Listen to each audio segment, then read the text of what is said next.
আসসালামু আলাইকুম। আপা কিরম আছেন?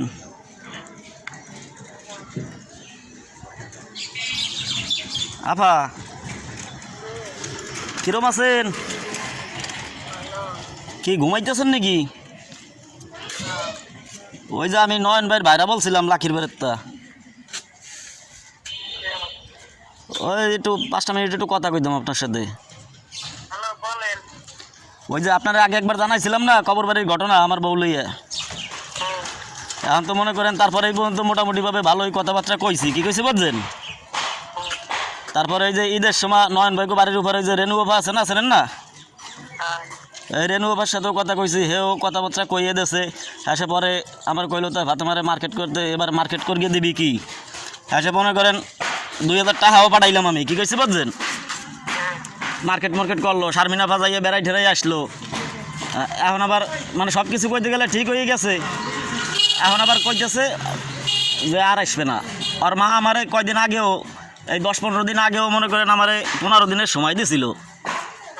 এখন আজকে যখন ফোন দিছি একটু আগে, আর মা ফোন ধর গিয়ে ডাইরেক্ট প্রথমে ফোন ধরে না, খালি কাটিয়ে দেয়। এসে ধরছে, ধরলে পরে আমি সালাম দিছি, সালাম দিলে পরে আপনি প্রথম কথাই কয় তুমি এত ফোন দিছো কেন, তোমার ফোন দিতে না মানা করছি? ঠিক আছে। এসে পরে মেলা কথাবার্তা কইলাম, তো ফোন দিতে মানা করছেন, আপনার কথাবার্তা কীরকম এরকম, মানে কি আমার কি চেনেন না নাকি? এখন যাই হোক, এসে পরে ফাতেমা তো আর ও তো আর আমার সাথে কথা কয় না, কিন্তু সেই আগের তারিখ কইছিল কয় 2000 টাকা খরচা করে গেলেছি। আমি জিজ্ঞেসছিলাম শারমিনা ভাই যে ঈদের সময় বেড়াইতে গেছিলো না, এসে ফোন দিয়ে ভাতের সাথে কথা কইছি যে মার্কেট নেছোস, টাকা তো বাড়াইছি শারমিনা ভাত ধরে। কয় না মার্কেট নিই নাই। বলতে টাকা কি এরছোস? কয় টাকা ওই আপার পোলা ওই মাইয়ে হয়েছে আর ওই দিক সেদিক হয়েছে, খরচা করে গেলাইছি। আমি আচ্ছা ঠিক আছে, তাই টাকা লাগলে আমি কি আরও বাড়াবো? কয় না টাকা দিয়ে কি করবো, টাকা নেবো না দিকেই তো খরচা করে গেলাইছি। বলতে খরচা করছস কেন, যদি না নিবি আর তুই যে কথা কর যে আসবি না, তাহলে তুই আমার ডিভোর্স দে। তো ডিভোর্সও দিতেছস না, আবার ঝুলাই রাখছস, এ হরস কেন? ওর মা যে একটু আগে কয় কি জানেন? কয় এত ফোন দাও কেন, তোমার না মানা করছি ফোন দিতে। এসে আমি কইলাম আম্মা এটা কিরম কথা কইলেন? কয়দিন আগে আপনি আমার 15 দিনের সময় দিয়েছেন যে এর ভিতরে দেহি বুঝাই টুজাই পাঠাইতে পারি নাকি, আর এখন ফোন ধর গিয়েই কন যে ফোন দিয়েছো কেন, তোমার ফোন দিতে মানা করছি না। পরে এসে আমি কইলাম তো আমার তো 15 দিন সময় দিলেন, তাই ওই সময় কী দিলেন? তাই মানে কী কইয়ে সময় দিলেন? আর মা তো ডাইরেক্ট এই কথাই কয় যে তাই ও ডিভোর্স দেবে কেন, তুমি ডিভোর্স দাও। পরে এসে আমি কইলাম এই কথা আগে পরে আরও বহুবার কইছে ওর মা, কী কইছে বুঝছেন? কইলে ভার আমি খালি বুঝাইছি দেখেন আম্মা যদি এই কথা কন তাহলে কিন্তু আপনারা যেতে পারবেন না, আপনাকে মান সম্মান যাবে সমাজে বসলে ভার। কেন আমি আপনার মাইয়ারে আনবো, তা আমি ডিভোর্স দেবো কেন? আপনার মাইয়া আপনি কইতেছেন দেবেন না, তারপরে আপনার মাইয়া কয় যাবো না, তাহলে ডিভোর্সটা তো আপনারা দেবেন। আজকে 9 মাস যাবত যেহেতু ঘুরাইতেছেন, এতদিন কই নাই কথাগুলেন, তাই এখন যদি আমি যদি বেশি কিছু কই তাহলে কি আমি খারাপ হয়ে যাব? এ কথাও আমি কইছি। তারপরেও মাথায় চাপকে কোনো কিছু কই নেই, রাগটার সামলাই রাখছি। পরে এসে কইলাম যে যদি না আসে আপনি তো আমার 15 দিন সময় দিয়েছেন, ওই যে 2000 টাকা পাঠাইছি ডিভোর্স দিতে, যে টাকা যে খরচা যাবে ওই টাকা বলে আপনাকে জোগাড় হয় না। আপনার মাইয়ে দি বারবার খালি এই কথা কয় যে সময় লাগবে, ডিভোর্স দিতে টাকা লাগবে না, খরচা যাবে না, সে খরচার টাকাটা উড়েই লই, মানে 3-4 হাজার 5 হাজার যাই হোক আর কি যা লাগবে। এসে আমি কইলাম তো 2000 টাকা যেহেতু মার্কেট করতে পাঠাইছি, মার্কেট লস নাই, তো ওই 2000 আর লাগলে আমি আরও 2000 দেবো আনে, ঠিক আছে? এই দিয়ে আমার টাকা দিয়ে আমার ডিভোর্স দে, ঠিক আছে? তাও দেবে না, সে কি উল্টাপাল্টা কথা। এখন আপনার দ্বারা আমি কইলাম, রানু বাফার দ্বারাও কইছিলাম, ঠিক আছে? রানু বাফা তো আমার আশ্বাস দিয়েছিল যে আসবে। পরে রানু বাফা এই যে শারমিনা ফুকু বাড়িতে যাইয়া যে প্রায় 1-1.5 মাস থাকলো না, বাচ্চা হইলে ভার ফাতেমা যাই কিন্তু ওই বাড়িতে ছিল। রানু বাফা এসে মনে করেন যে আমার কথা শুন গিয়া ওর কথা শুন গিয়া, উনি তো মুরব্বী মানুষ, বিশ্লেষণ করিয়া দেখছে। এসে পরে কইলো যে ভাই তোর একটা কথা কব, একবার মনের তা কই, তোরা সবাই আমার আপন, কিন্তু তুই এই যে তোর এই বউ লইয়া জীবনে কোনো দিন আর ঘর সংসার করতে পারবি না, কারণ আমার ধারে এতদিন রয়েছে, আমি তো বুঝাইতে কম বুঝাই নাই, ঠিক আছে?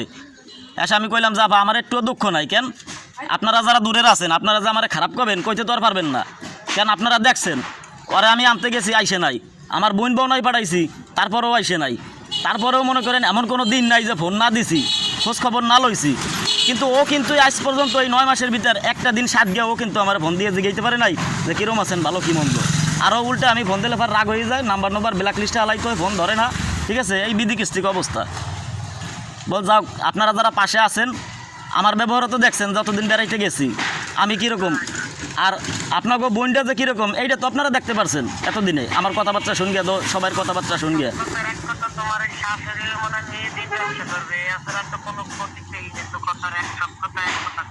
হ্যাঁ সে মনে করেন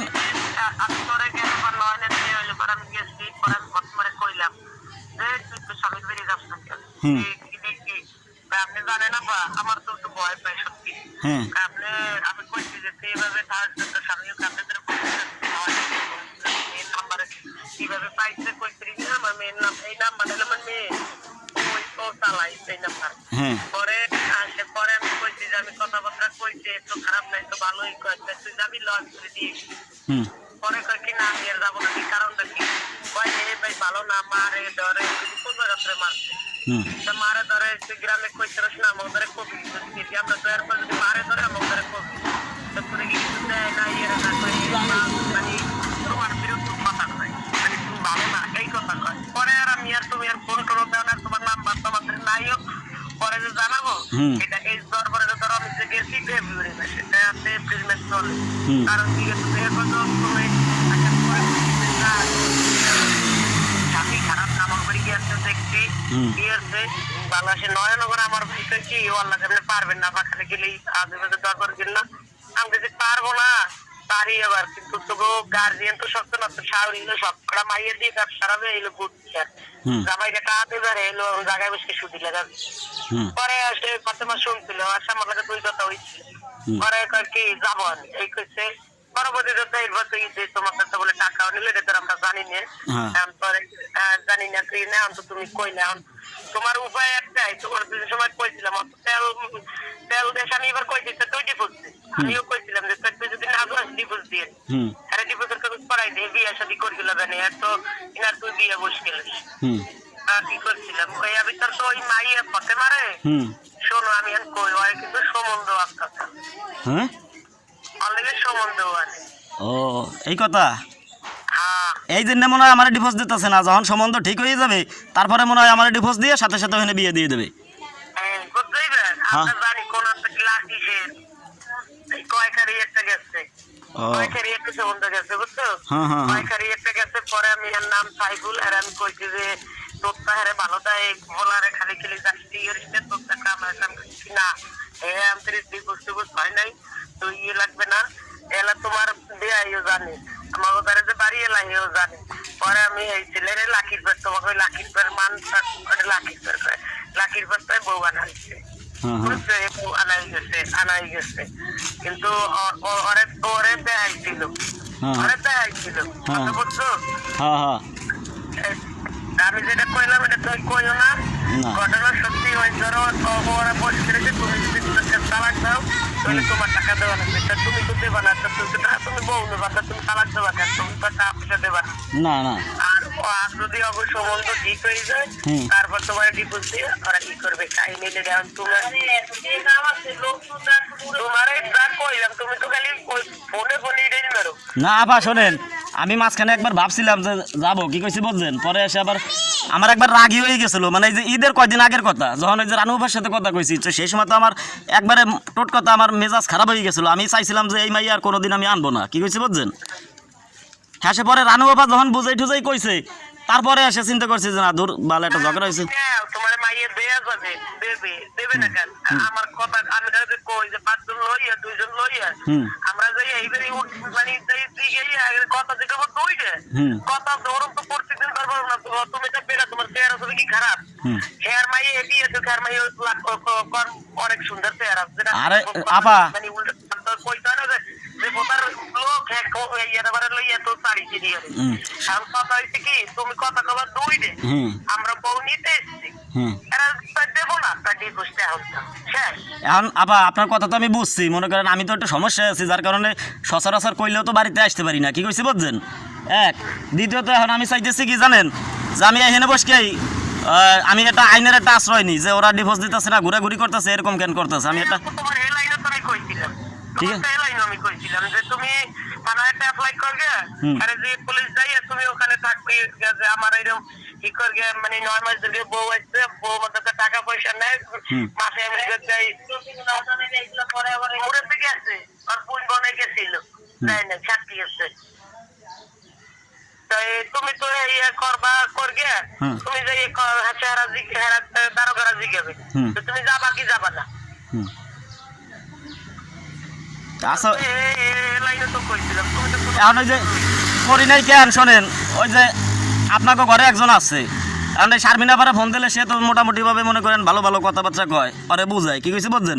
এখন ওই যে উপর দিক সেপা লাইলে ভাই নিজেকে গায়ে লাগে, কারণ শারমিনা ফা বারবার একটা কথাই কইছে যে ভাই ওই 5 জনারে না জানাইয়া নিজেকে ভিতরটা কীভাবে সমাধান করা যায় সেই আর একটা চিন্তা ভাবনা করো, ঠিক আছে। এই জন্য মনে করেন যে ভাবছি যে অত দূর না যাইয়া দেখি নিজেরা একটা সমাধান করতে পারি নাকি, কিন্তু এখন আমি কই তুমি একবারও আমারে কইছো আমি শাউরি মাপদারে কইতেরি যে তোমরা মাইয়ের দেবা নাকি কারণটা কি হুম ফিরকে আবার মাপদারে যে কইয়া ই করগে শারমিনের লগে কথা কইয়া যদি না হয় তো তুমি আইনের আশ্রয় লইয়া দরিদ্র করো। তাই আবার আপনি একটু শেষবার একটু কথা কই একটু দেখেন দিয়ার সাথে, নাহলে কিন্তু আমি আসলে আইনের আশ্রয় নেবো আর কি। আমি এই কথা আমার শাশুড়ির আমি একটু আগে জানাইও দিছি যে আমি কিন্তু মনে করেন এই যে ফেসবুক, টিকটক, মেসেঞ্জার যা কিছু আছে, ইউটিউব, ঠিক আছে, আমার সব কিছু রেডি। আমি চাই না যে অগো মান সম্মান খোয়াই দিতে, কারণ ওই মাইয়াটা আরেক জায়গায় যে বিয়ে দেবে তার আগে মনে করেন আমি এইখানটাই মনে করেন এমন আকাম শুরু করে দেবো যাতে ওই মাইয়ের আর কোনোদিন বিয়ে না হয়, কি কইছি বুঝছেন। আমার সব কিছু রেডি, কিন্তু তারপরও আমি চাইতেছি যে দেখেন দরকার নাই তুমি নাম্বারটা দেন তোমার শাউরির আমাদের তো নাম্বার নাই মোবাইল নাম্বারটা উঠে আচ্ছা ঠিক আছে, আমি এই নাম্বারটা বাইর করি আপনারা ফোন দিতেছি, আপনি এই যে খাতা কলম রাখেন। কর তুমি আমার কাছে মোবাইল আছে আমি না এই যে নাম্বারটা তো মোবাইলে রয়েছে তো বাইরে, তবে আমার তো আর মুখস্থ নাই তো। আচ্ছা তো তুমি তোমার শাউরির নাম্বার মাইরের ফোন দিয়ে আমি এসে তুমি কথা কইয়ে দেই কি কয় আমি একটা মিনিট কেটে নিয়ে দিতে সময়। আচ্ছা ঠিক আছে, আচ্ছা।